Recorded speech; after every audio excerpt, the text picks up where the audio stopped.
On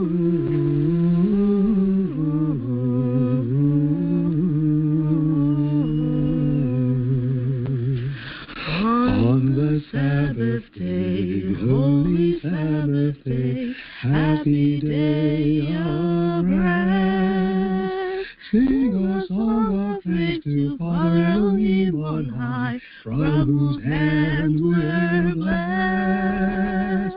Sing a song of praise to Father Elohim on high, from whose hands we're blessed. From the rising sun to the setting sun, let your hearts rejoice. Taste the goodness of a kingdom yet to come. Lift to Elohim your voice. Taste the goodness of a kingdom yet to come. Lift to Elohim your voice. Learn the word of Elohim, learn the ways of Elohim, and when day is done, strengthened we will go to do the Father's work till the week is run.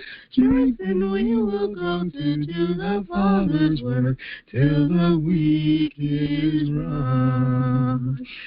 On the seventh day, holy Sabbath day, we will meet again. Sing a song of thanks to Father Elohim on high, our eternal friend. Sing a song of thanks to Father Elohim on high, our eternal friend.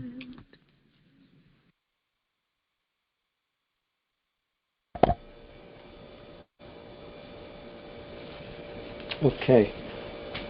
All right. That was, I think, an appropriate song for the Sabbath. We had wonderful psalm readings, some readings about the Sabbath, some readings about our cry to Elohim, and we are trusting in Him as we grow in His knowledge, and He purifies us, each one of us, as needed, wherever we are in our experiences today, in this journey, that we will be strengthened and that we will be delivered from our troubles, from our fears, from our failures, whatever they may be. We thank Elohim that we have the opportunity to have our sorrows turned into joy, our nights into rejoicing days. Today we will continue where we left off. Again, this is Brother Jackson of the Congregation of Elohim, as we're gathered together here today on this Sabbath day to fellowship and to worship and to learn of His ways, as the song says. So what we've been doing the past 3 Sabbaths is reviewing events of the second month, instructions given on the second month, about the second month, and we're still in the second month. The second month of what? The second month of Aviv, of the spring season. And we looked on our first coverage review, we looked at the calendar a little bit to see what the calendar looked like based on facts given in Exodus chapter 16. And last Sabbath, we started our teaching on the Sabbath, where we looked at the history of the Sabbath, the importance of the Sabbath, what Elohim expects of us on the Sabbath, and some hints about when it starts. So today we will especially focus on when the Sabbath starts. For years there has been, there are some who prefer to follow a traditional approach to Sabbath, where the Sabbath begins in the evening, in the middle of the night, in the dark, and ends in the dark when the sun's in the night of the next day. So it's dark to dark. But I want to submit to you today, brethren, that according to the Scriptures, that the Sabbath starts at daytime, at sunrise, and it ends at sunset. It has nothing to do with the darkness, and we're going to to look at that today. But a little bit about what was hinted last Sabbath about the importance of the Sabbath is found in Isaiah 58. And we have it on the screen for you, and I'll read verses 13 to 14. But before doing that, I just want to, in context, read verse 1. Yes, we'll bring it up for a moment. Okay, it should be shared now, hopefully. So it says in verse 1, cry aloud in Isaiah chapter 58. Cry aloud, spare not. Lift your voice like a trumpet, and show my people their transgression, and the house of Jacob their sins. So that's how chapter Isaiah 58 starts. That's the context. Cry aloud, spare not. Lift up your voice like a trumpet, and show my people their transgression, and the house of Jacob their sin. Yet they seek me daily, and delight to know my ways, as a nation that did righteousness, and forsook not the ordinance of their Elohim. They ask of me the ordinances of justice. They take delight in approaching to Elohim. Wherefore have we fasted, say they, thou seest not.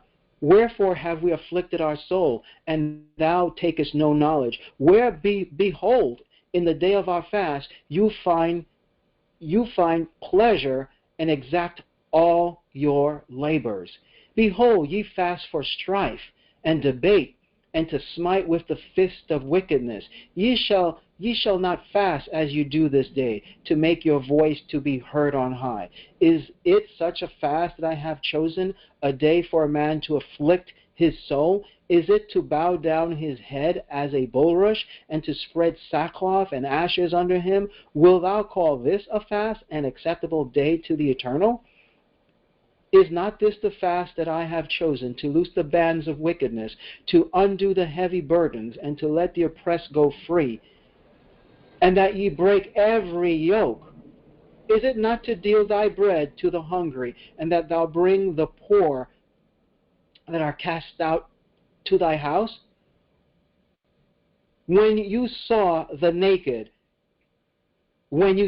naked, that you cover him, and that you hide not your face from your own flesh, then shall your light break forth as the morning, and thine health shall spring forth speedily, and thy righteousness shall go before thee. The glory of the Eternal shall be thy reward. Rearward. Then shall thou call, and the Eternal shall answer. Thou shalt cry, and he shall say, Here I am, hineni. If thou take away from the midst of thee the yoke, the putting forth of the finger, and the speaking vanity, if thou draw out thy soul to the hungry, and satisfy the afflicted soul, then shall thy light rise in obscurity, and thy darkness become as the noonday. And the Eternal shall guide thee continually, and satisfy thy soul in drought, and make fat thy bones, and thou shalt be like a watered garden, and like a spring of water whose waters fail not. And they that shall be of thee shall build the old waste places.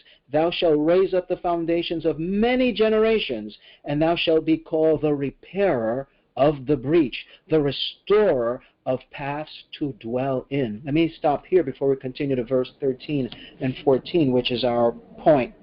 Okay, so here Elohim is telling his servants to cry aloud, spare not. Don't hold back from speaking the truth, from bringing to the people's attention their sins. Sometimes we fail to do that. For whatever reason, we feel bashful, or we think it's not the thing we should do. But whether it's in the law or in the prophets in the New Testament, the faults always have to be brought to the forefront, not to accuse in the sense of to bring down, but to show the error so a person can correct their error, error. And as we read the whole passage, it's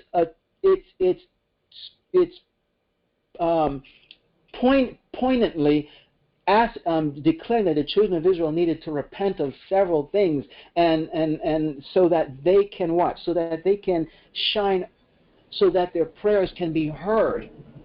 Okay, so today we're in the midst of we're in the new covenant time, century, hundreds, thousands of years later, and we find ourselves in this situation where prayers are being offered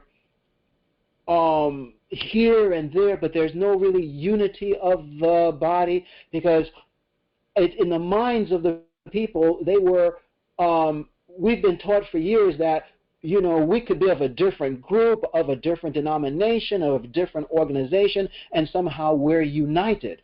And that is not at all what the scriptures teach. The teachers teach that we must be united in him in all things.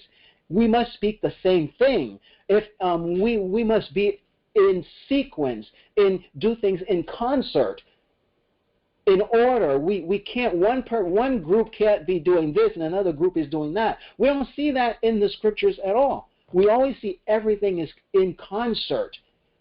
That no matter where one group is located, they are in touch with each other, they recognize each other, they do things with each other, and they support each other in doing it.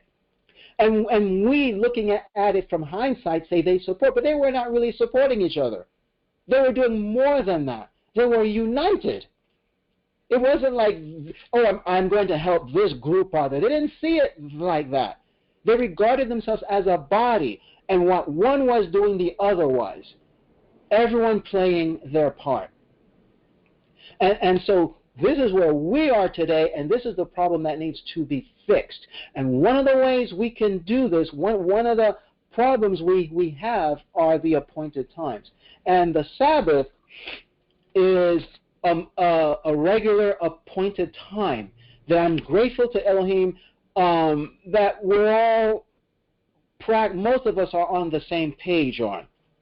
So today I want to, as I said, show from the scriptures that the Sabbath does not start on Friday evening. It does not start in the evening, but rather it starts in the daytime and ends at evening. It's not a 24-hour event. It's only as long, it lasts as long as daylight. There's no clock hour to it, but it's a solar hour. When the sun is up on the seventh day, the Sabbath begins. When the sun is down on the Sabbath day, the Sabbath ends. And we will see that through the scriptures today. Because it's important that we keep the Sabbath holy as the Eternal kept it holy. So continue with verse 13, it says, if you turn away your foot from the Sabbath, from doing your pleasure on my holy day, and call the Sabbath a delight, the holy of the Eternal, honorable, and shall honor him, not doing your own ways, nor finding your own pleasure, nor speaking your own words, then thou shalt delight thyself in the Eternal. And I will cause thee to ride upon the high places of the earth, and feed thee with the heritage of Jacob thy father. For the mouth of the Eternal have spoken it. Kipi yudhevavhe deber. For the mouth of the Eternal have spoken it. Kipi yudhevavhe deber. So that's, again, kind of where we kind of left off with the ideas we were sharing last Sabbath of the importance of the Sabbath. We see here the importance that the Sabbath is to be a delight. The pure Sabbath, not what we make of it. And that's why it's so important we understand the Sabbath, so we let it be what it is. We let it be what Elohim said it is and nothing else, so it doesn't become a stumbling block for many as it has been. Let's take a quick review. So we're going to focus on Exodus chapter 16. Exodus chapter 16 verses 1 through 30, and we will focus on verses 23 to 25. Let me turn there quickly.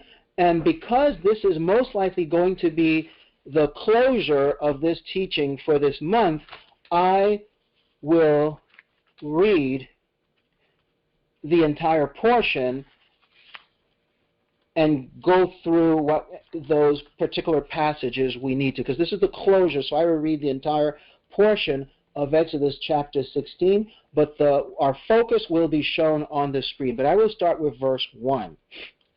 Let's pay close attention to the account or narrative so that we can see what Elohim is teaching us.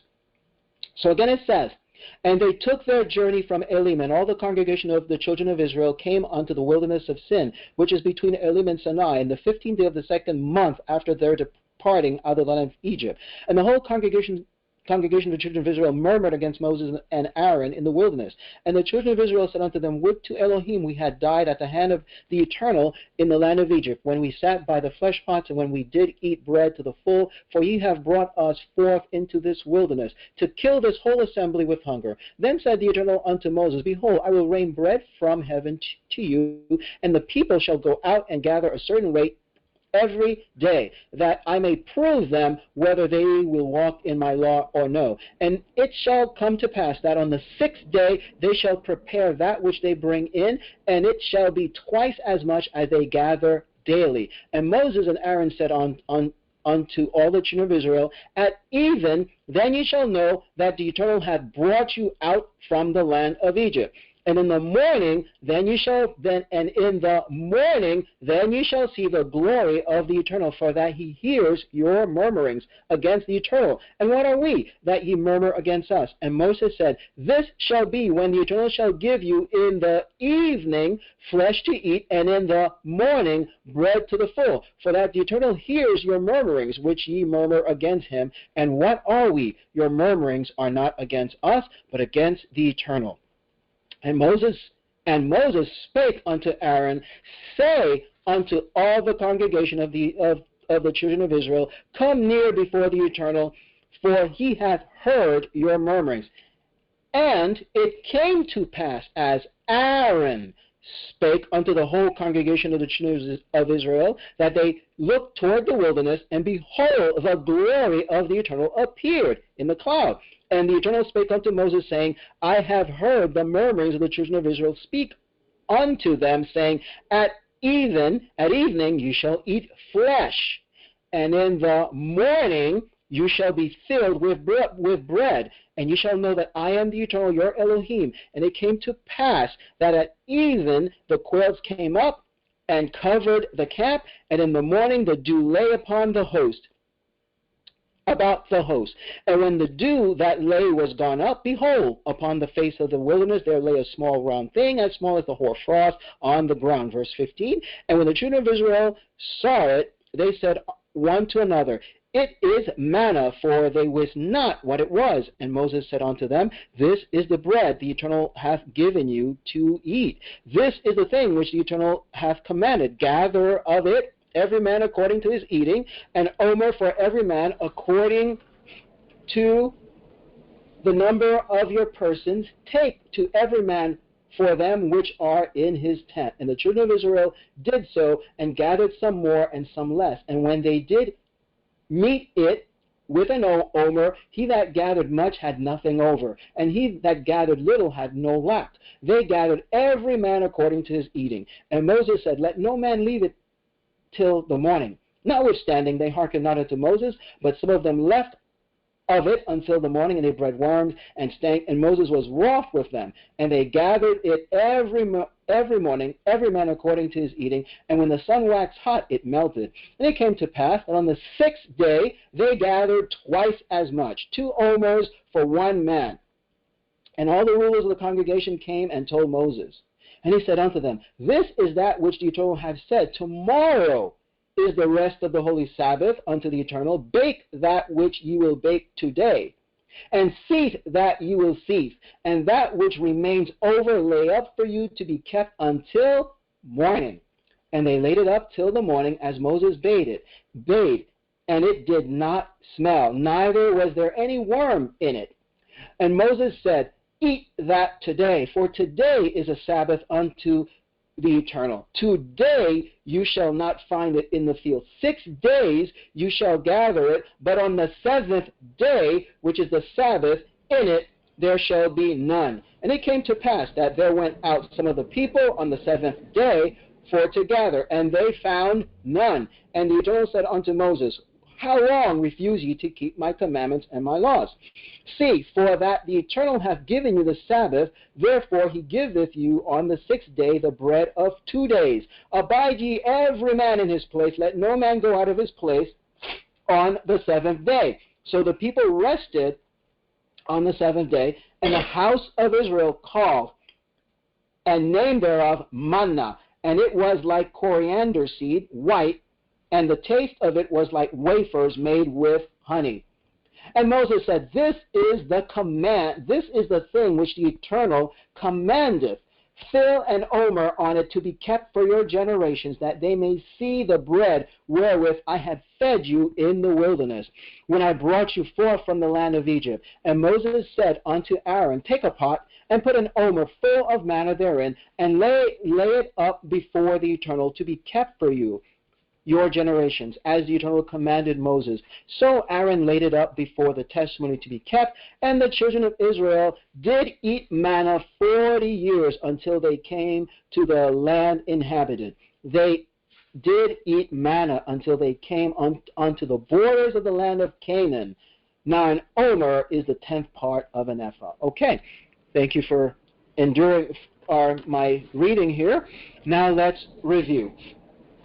So we can see the Sabbath instructions. Now, when I first, some years ago, several years ago, when I first saw this, noticed this in the scriptures, the first impact it had on me, wow, this was hands-on instruction.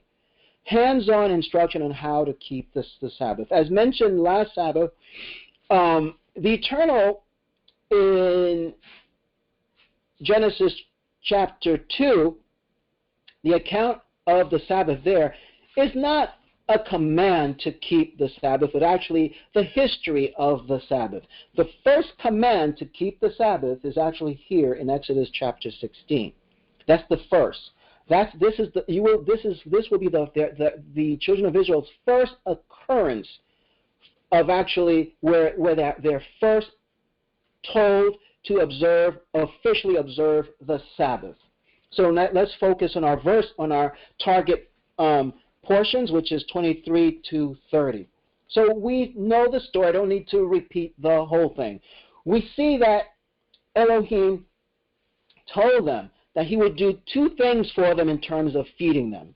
He actually, as we saw, he told them 4 things that he would do. He would remind them that it was he, that was on the 15th, that took them out of Egypt. This is, again, the 2nd month. It was the 15th. Then he told them the next day they would see his glory. And then he told them at evening they would receive meat, quail. And he told them in the morning, the next morning, they would receive the manna. Okay? So let's think about this carefully. Okay? So on the 6th day, Moses said, Tomorrow is the Sabbath. Looking at verses 22 to 26, which says, on the 6th day they gathered twice as much bread, 2 omers each. And when all of the congregation came to Moses, he said to them, This is what the Eternal had commanded. Tomorrow is a solemn day of rest, a holy Sabbath to who is, or to the Eternal. So look, so it was on the 6th day. They were amazed, and they told Moses that they gathered 2 omers. Wow, we gathered twice as much, because before, no matter what they did, they could only gather no more than 1. If they gathered less, they still had what they needed. If they tried to gather more, they had no more, right? But here, and Elohim did that so it could register in their minds when, because remember, for 5 days, since the 17th of the month, they started to gather. gather every day. They had a window of time to gather. From morning at dawn, once the dew evaporated, that was it. From that time, they had, from that point when the dew evaporated and the manna appeared early morning, early in the daytime, I should say, until about afternoon when the sun got hot and it melted. They had that window of time to gather the manna. Okay? And so they gathered it for like 5 days. But when the 6th day came, they were surprised. They came and told Moses. Why? Because they had twice as much. And what did Moses say? Moses says, this is what the Eternal has commanded. Tomorrow is a day of solemn rest, a holy Sabbath to the Eternal. Bake what you will bake, and boil what you will boil, and all that is left over lay aside to be kept till the morning. So notice what he says. He didn't say this evening. Mind you, this is the 6th day now. Why did he not say this evening is a Sabbath? Because it was not. He was very clear. He says tomorrow is a yom, a daylight of solemn rest. Very clear in the instructions here. Tomorrow is a day of solemn rest, a holy Sabbath to the Eternal. So, and moreover, so they laid it aside till the morning, as Moses said, as Moses commanded them. And it did not smell, and there were no worms in it. And what did Moses say when they came? Moses said, eat it today. For, why eat it today? For today is a Sabbath to the Eternal. Today you will not find it in the field, showing it was daytime. He did not say last evening was the Sabbath. Remember, brethren, the children of Israel were in Egypt for a little over 400 years. If they knew anything about the Sabbath, by then they had forgotten it. Okay? This is the first time Elohim is officially giving them the Sabbath as a command to keep. So he had to be very precise about it. He is being very precise. So he doesn't just give them the words, he actually makes them experience it. 5 days they gathered only 1 omer. On the 6th day they gathered 2 omers. And they were surprised. Moses wasn't surprised, but the people were. They were not necessarily attuned to what really was happening. But as it's happening, they're learning. Excuse me. They're learning. So now they have the 2, and they come and tell Moses, Moses, look. And Moses tells them, tomorrow is the Sabbath. Never mentioning anything about an evening. He didn't say this evening is the Sabbath. If the Sabbath was in the evening, he would have said so somewhere. But it wasn't said. He said tomorrow, the next morning, the Mahar. As I said, Mahar is how the Hebrew characters for morning or morrow, the next day, is set in the Hebrew in the way we know to pronounce it. To the best ability that the scholars have determined, it's Mahar. And it means morrow, commonly next morning, next daytime. So he said, the Mahar, the next day, it's very clear. It's not something subject to opinion. It's in the actions of the 5 days and what happens on the 6th day. So he says tomorrow morning is the Sabbath, and when tomorrow morning comes, he says, eat it today. For today is a Sabbath to the Eternal. He did not say last evening was the Sabbath. He says, for today is the Sabbath to the Eternal. Today you will not find it in the field. Okay? Very clear here. So, and notice, there was nothing said about the quail. Remember the quail? That was the first thing mentioned. It says, I will give you meat. In verse 12, I have heard the murmurings of the children of Israel speak unto them, saying, at evening ye shall eat flesh, and in the morning ye shall be filled with bread. So that's Friday. So from that first day from the night before they received the manna, which was the night of the 16th, they received their first quail. Then on the 17th of the month, they received their first manna. And that pattern, cycle of receiving the meat in the evening and the manna in the day continued. But look at where the emphasis is when it comes to the Sabbath. It has nothing to do with the quail. The quail is not once mentioned here as, okay, pay attention when the quail comes on the Sabbath. Nope. There's no instruction about having to do anything with the quail, because it has nothing to do, the Sabbath has nothing to do with the evening. The quail came in the night, as it always did. The quail was never interrupted. Never. Only the manna was interrupted. Only the manna was interrupted. The quail was never interrupted at all. The manna was interrupted on the 7th day. But the quail never interrupted. From 6th to 7th day, the quail kept coming. It never stopped coming. But on the 7th day, because the Sabbath is about the day time, not the evening, not the night, not the dawn. It's about daylight time. The Sabbath is of the light.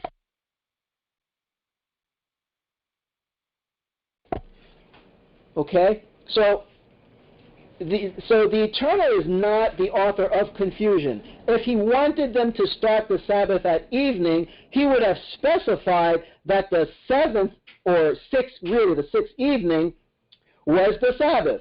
Please note and consider that when the 6th day came, Moses never gave any instructions about the evening or once mentioned it. I know I'm saying that over and over. I want you to really notice that. How could this be if the Sabbath started in the evening? This simply means that if the evening, as I said, had nothing to do, the evening has nothing to do with the 7th Yom, the 7th daylight, with the Sabbath of the 7th daylight. It has nothing to do with the Sabbath of the 7th day. And that's why I like to say Sabbath of the 7th day, because some people think the entire 7th day, meaning the entire 24-hour period, is the Sabbath. No, it's not. That's the 7th entirety of the day. That's the entire 7th cycle of a day, from sunrise to dawn. Okay? So the 7th day has daytime, has evening, has night, and ends at dawn. But the Sabbath is only part of the daytime period of the 7th day. That's why it is the Sabbath of the 7th day. The entirety of the 7th day is not, of the entire 24 cycle of the 7th day cycle is not the Sabbath, only the daytime. Just like Passover, which has to do with judgment, is only of the evening, cannot be of the night. We have to grasp what Elohim is doing. Passover, so I'm just contrasting to holy days. The Passover, the 14th starts in the daytime, but the Passover is only for the night only. It must begin in the night and must end within the night. In contrast, the Sabbath is not about victory, is not judgment, but about total rest. It's what you have after victory, after having done all the work. There's no night in it. There's no evening. There's no end. The Sabbath implies continuation, and that's why when it's observed as forever, as only the day. That's why in the book of Revelations we're told there's no night there. It is an everlasting Sabbath. Sabbath to Sabbath to Sabbath to Sabbath in the new heavens and the new earth. There's no more work. There's no more victory to be won. And that's partially what the Sabbath is about. So that's why it cannot be part of an evening. Okay, so this simply means that the evening had nothing to do with the Sabbath of the seventh day. He gave the meat, which is the quail, and bread, manna, Sabbath training to Israel, and had Moses recorded to make it clear to all who love him when the seventh day starts and ends. It is a 12 solar hour rest, not our clock time. Don't try to, Elohim is not dealing with our clock time. He's dealing with what he puts in the sky for us. When the sun is up on the seventh day, it is the Sabbath. When the sun is down on the seventh day, the Sabbath ends. It cannot overlap into the night. The Sabbath must be kept pure in his bright light, in his holiness. That's why Yeshua is the sovereign of the Sabbath, and there is no shadow, there's no darkness in him at all. There's no darkness. He is of the light. He is the day star, as reference is made to him. So it is of the light only and not of the dark, and so does not carry over the night to the next dawn. And this fact agrees with the Genesis account that disassociates the Sabbath of the seventh day from the clause about the evening and the morning related to all other 6 days. Okay, so we're going to look at, take a look at that portion in Genesis chapter 2, 1 and 2 in a moment. But grasp what I'm saying. Notice, let's take a recap. Notice what happened again. They were given the manna. The Sabbath is connected, the work that they are resting from is connected to the manna, not the quail. Moses, because if they went out to look for manna on the seventh day when they said they found none, obviously in the evening they went and looked for the quail like they normally do. It did come. That evening on the 22nd of the second month, that what we call Friday evening or the evening of the sixth day of the last day of preparation, the quail came. That's why they didn't come and ask Moses, we didn't receive any quail. Because it came. But when the Sabbath day came, they went out to look for manna. The manna wasn't there, just as Moses told them.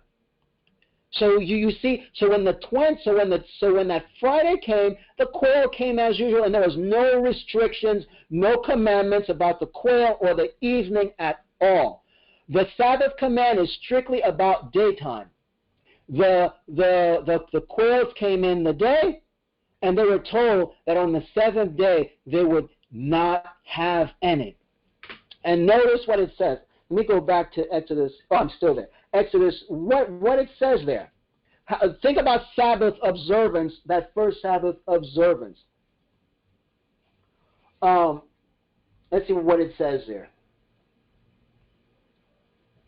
Yes, in verse 28, and the Eternal said unto Moses, how long refuse you to keep my commands? Why? Because the people went out to get more manna, even though they were told not to.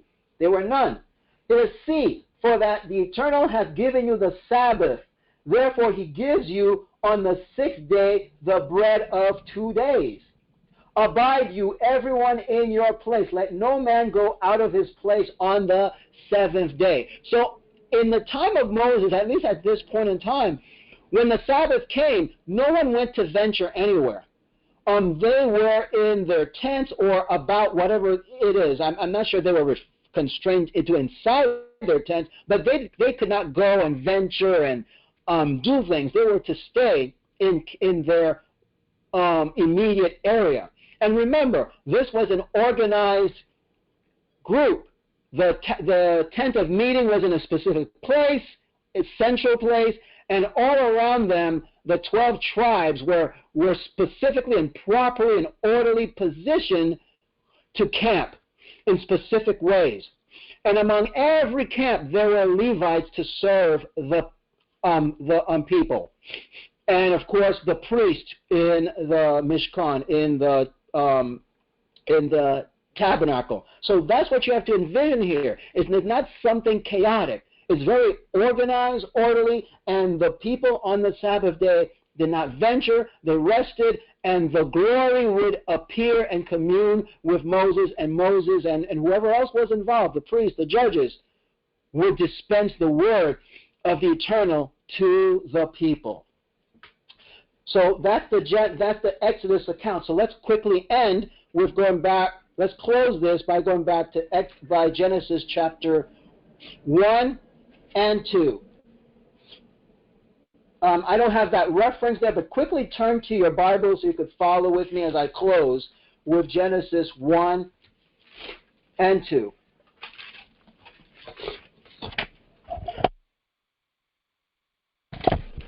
So, not going to read the whole thing for lack of time, but in chapter 1 of Genesis, beginning from verse 1 to 31, we see how Elohim created the heavens and the earth. And then and within 6 days, he populated the heavens and the earth. When was the heavens and the earth created? In the beginning. When did he populate the heavens and the earth? Within 6 days.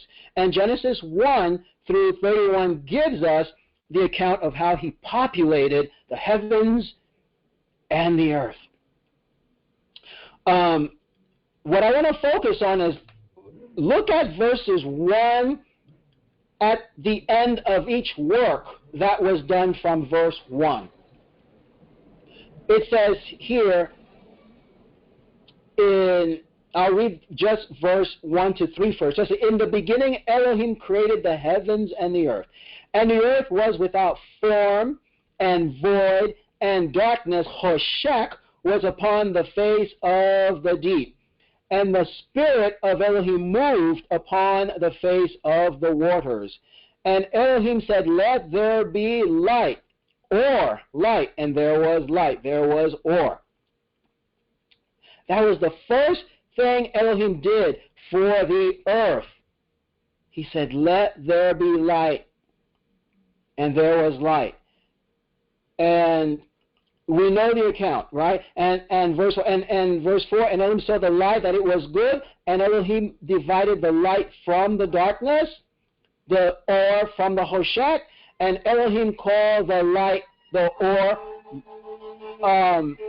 Yom, day, and the Hoshek he transformed and called Lila. And there was evening and the morning the first day. This is an entire cycle. What a lot of people do is forget where he says, let there be light, and they try to make the day only, and there was evening and there was morning. How can that be? They forgot. He says, let there be light. That's what started the day. So let there be light. After there was light, there came to be evening, because I said before, you cannot have evening without light, because evening is erev, a mixture of light and the dark. That's how you get erev. Without the light, you can't have it. And there was evening, and what was the end of the cycle? Morning, boker, not evening. It's not there was evening and there was evening the first day. It was there was evening and there was morning the first day. So the end of the cycle, dear brethren, is the boker, morning. When does the cycle start? At the light. Let there be or, and there was or, and he called the or, the light, Yom. Then the cycle began and ended at dawn, boker. What comes after dawn, dear brethren? Obviously, daylight time. The sun is risen and the Yom, the day, begins again. Notice, morning and Yom are not the same thing. There's Yom, which is daylight. There's Erev, which is evening, a mixture of light and darkness. There's Lila, which is no longer darkness, but it's actually called Lila. It's changed because he puts light in it. And it's beautiful, it's wonderful. Lila. And Lila ends with dawn. And what's the immediate next event to take? What's the next part of the cycle? The daylight starts again. So we see that. And there was evening and there was morning the first day. So that was the work of the first day, creating the first day. But this clause, there was evening and there was morning, is repeated for every other work. He arranged the earth. He created the heavens, the dome over the earth, and there was evening and there was morning. The firmament. He caused trees and vegetation to grow. There was evening and there was morning, the third day. He said, let there be lights in the firmament in verse 14. He put the lights in the firmament, the sun, moon, and stars. And verse 19 tells us there was evening and there was morning the fourth day. He created sea creatures, birds, and all of that. And it says there was evening and morning. He created great creatures. What else we see here? And that was the fifth day. Then on the sixth day, he created land creatures, creeping things on the land. He created mankind. And it says in verse 31, and Elohim saw everything that he had made, and behold, it was very good. And the evening and the morning were the sixth day. So there's a continuation of the cycle where he worked during the daylight portion, giving us the example how we are to function as being his children, his people. Work in the day. When the evening comes, no work, and then it goes into the next day. So here, from day 1 to day 6, there was evening. It ended with there was evening and there was morning. But let's look at what it says about the Sabbath. And the heavens and the earth were finished, and all the host of them. And on the seventh day Elohim ended his work which he had made. And he rested on the seventh Yom, the seventh day light, from all his work which he had made. And Elohim blessed the seventh day and sanctified it, because that in it he rested from all his work which he had created. I mean, he stopped from all his work which he had created and made. And does it say here there was no? Do you notice, as early on as Genesis, it says nothing about evening and dawn with the Sabbath day? Think about Elohim's training. Why do you think he repeated there was evening, there was morning? There was giving us the cycle for the 6 days. From daylight to dawn. Daylight, evening, dawn. Daylight for the 6 days. But on the seventh day, look at it in your scriptures concerning the seventh day. It is on the seventh day Elohim ended his work which he had made. And he rested on the seventh day from all his work which he had made. And Elohim blessed the seventh day and sanctified, because that in it he rested from all his work which Elohim created and made. And that's it.